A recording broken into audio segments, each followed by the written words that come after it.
দিদি মাসি কাকি জেঠি ভুট্টা দেন গো, এই কথা যেন মুখে বলতে পারেন না।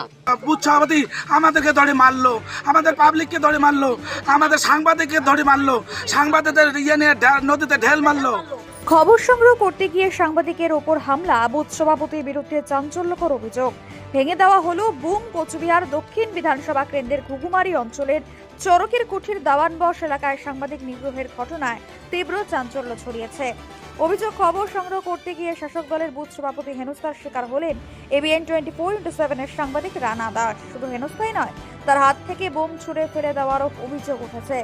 জানা গিয়েছে, রবিবার সকালে এলাকার বহু মহিলা, কয়েকজন পুরুষ আবাস যোজনার বাড়ি না পাওয়ার অভিযোগ নিয়ে বৈঠকে বসেন। তাদের দাবি, জমির পাট্টা না থাকার অজুহাতে তাদের আবাস যোজনার সুবিধা থেকে বঞ্চিত করা হচ্ছে। সমস্যার কথা সরাসরি মুখ্যমন্ত্রী মমতা বন্দ্যোপাধ্যায়ের কাছে পৌঁছে দিতে সংবাদ মাধ্যমকে ডাকা হয়। বাস করতেছি চরকুটি দেওয়ান বস ঘুঘুমারি অঞ্চল, সব গ্রামে গ্রামে ঘর ঢুকতেছে। আমাদের এখানে ঘরে তো কোনো কিচ্ছু নাই, একটা পঞ্চায়েত দাঁড় করাইছে এখানে আমরা সবাই মিলিয়া, আঠিয়া কলার মুড়া যেরকম সেরকম।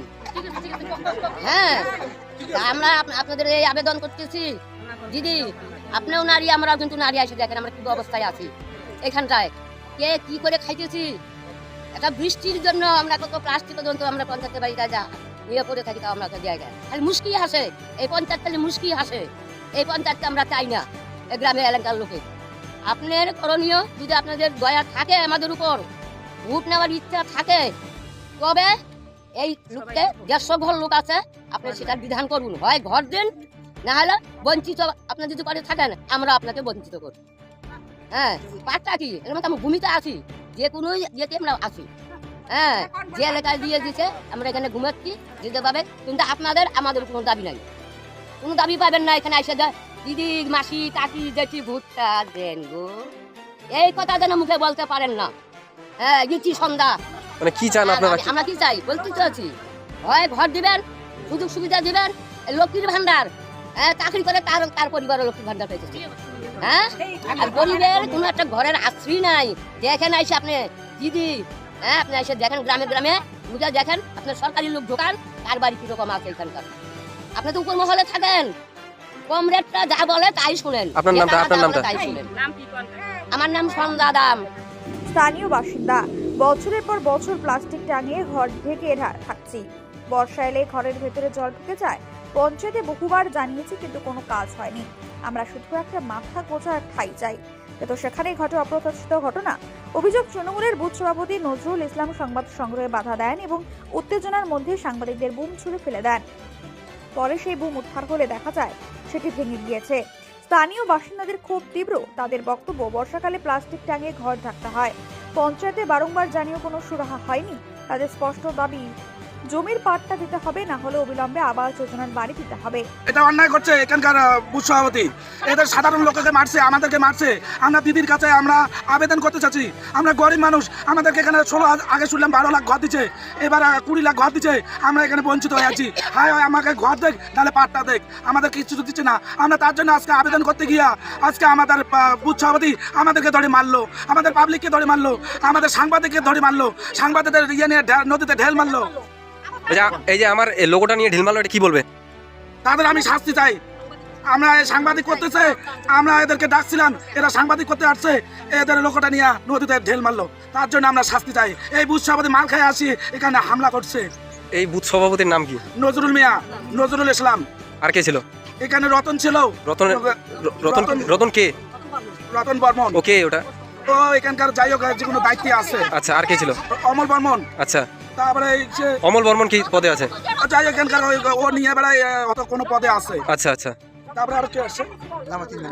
এরা 3 জন আসছে। আমরা কিছু এখানে করি নাই, আমরা কোনো পার্টির বিরুদ্ধে কথা বলি নাই। আমরা দিদির কাছে আমরা ভুগে পেটে খানা পাচ্ছি না, আমরা মানে তাদের কাছে সুপারিশ করতে চাচ্ছিলাম। আমরা সবাই এখানে 150 ঘর লোক, হিন্দু মুসলমান আমরা সবাই এখানে বাস করছি। আমরা সবাই আমরা আবেদন করছি, দিদি আমাকে দেখ, দিদির পাশে আমরা আসি। এবার আমাকে কি করলো, ওরা আসি আমাদেরকে কিছু বুঝলো না, আমাদেরকে মারধর করলো, আমাদের সাংবাদিককে তার সাথে মারধর করলো, তার ইয়েটা নিয়ে ঢেল মারলো। আমরা তার জবাব চাই, তার কাছে আমরা প্রতিবাদ চাই, নাহলে আমরা এখান থেকে কেউ ভোট দিতে যাবো না। আমরা এখানে সবাই বলি আমরা কেউ ভোট দিতে যাবো না। তাহলে কি ভোট বয়কট করবে? ভোট কি বয়কট করবে তাহলে? আমরা ভোট বয়কট করবো। আমরা এখানে কিছু যদি না পাই, আমাকে যদি এইভাবে মারে পাবলিক হিসেবে, আমাদেরকে যদি পাবলিককে মারে, তাহলে আমরা কি করে ভোট দিতে যাবো? এদের পিছনে কি করে আমরা এদের পিছনে থাকবো? আমরা ভিক্ষে চাইছি না, আমাদের অধিকার চাইছি। যদি দ্রুত ব্যবস্থা না নেওয়া হয় তাহলে বড় আন্দোলনে যেতে বাধ্য হব। একই সঙ্গে সাংবাদিকের ওপর হামলার ঘটনার কড়া শাস্তির দাবি তুলেছেন এলাকাবাসী। তাদের দাবি বুথ সভাপতি নজরুল ইসলাম এবং তার সহযোগী অমল বর্মন, রতন বর্মনের বিরুদ্ধে প্রশাসনিক ব্যবস্থা নেওয়া হোক। বলতেছি আমি তো লোকটা দেখিনি, টেবিলে দেখছি দেখি আমি মনে হচ্ছে মাইক্রোফোন থেকে আমি পাঠাই আচ্ছা, পার্টিটি আলাদা করতেছে, তাই মানে একটু ইয়েতে করতেছে দেখি। আমি চিন্তা ভাবনা করিনি যে এটা ইয়ার জিনিস। আচ্ছা, আচ্ছা, ঠিক আছে, এবার কথাটা হচ্ছে আমি মাইক্রোফোন করিয়ে পাল্টাচ্ছি, মাইক হিসেবে পাল্টাচ্ছি। আচ্ছা, আচ্ছা, আপনি আমার লোগোটা দেখেননি তাই না, মানে এখানে কি কোনো রাজনৈতিক ভাবে ইসে হচ্ছিল কি? হ্যাঁ রাজনীতি ওরা বলছিল যে কোনো রাজনৈতিক ইস্যু না, গ্রামের পারিবারিক হিন্দু মুসলিম সবাই আলোচনা হচ্ছে। আচ্ছা, মসজিদে মিম পার্টি করতেছে, না, সেখানে ওরা বলছে যে হিন্দু মুসলিম সকলেই এখানে ছিল। সকলে করতেছে, একটা সংগঠন করতেছে, সেটা হচ্ছে ওরা করবে মিম পার্টি ইয়ার নওশাদ সিদ্দিকের পার্টি।